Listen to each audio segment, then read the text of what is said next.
If you live with chronic illness, you learn very quickly that explaining yourself can become a full-time job. Explaining symptoms, explaining cancellations, and explaining why today is different than yesterday. Welcome, friends, to Repurpose Journey. This is a space for real life and real faith, especially in seasons that require more grace than answers. Today I'm talking to you about something that feels both honest and freeing to say out loud.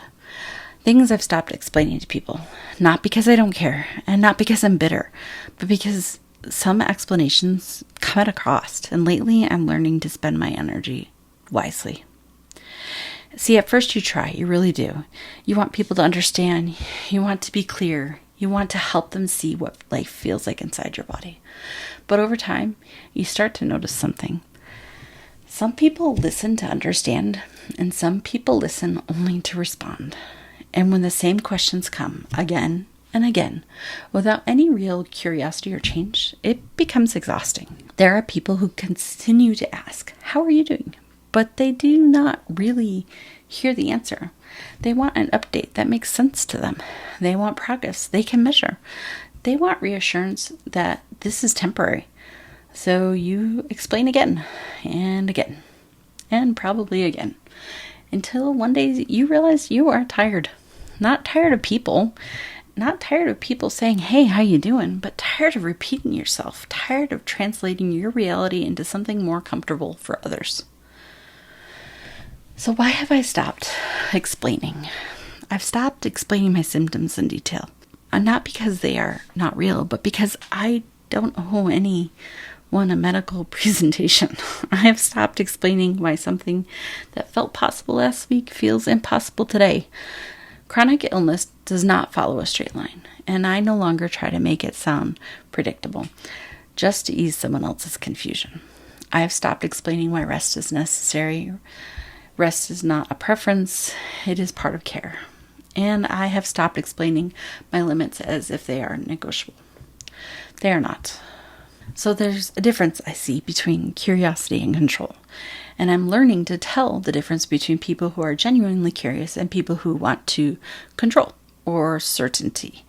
See, curiosity listens and control pushes. Some questions are asked to connect. Others are asked to fix.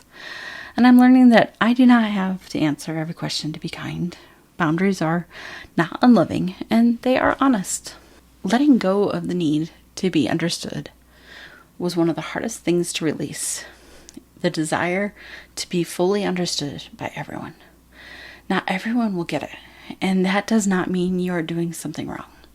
Some people have never lived inside a body that cannot be pushed, and some people have never had to measure energy, and some people do not know what it's like to grieve your own capacity. I'm learning that it's okay to let some people misunderstand me. Peace is sometimes more important than clarity. It's a choosing where my energy goes. Energy is a limited resource for everyone. Explaining takes energy, defending takes energy, convincing takes energy, and I'm learning to reserve my energy for living, for joy, for rest, for the people who listen without demanding answers. This is not about shutting people out. It's about letting myself breathe.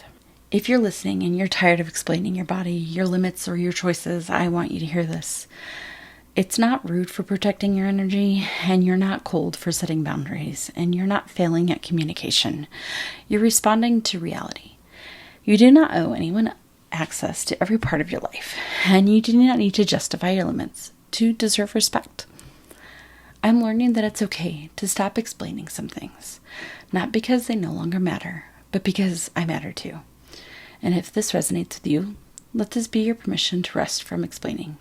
You are allowed to choose peace. Thank you for being here with me today. Take a deep breath, release what is not yours to carry, and be gentle with yourself today. You are not alone.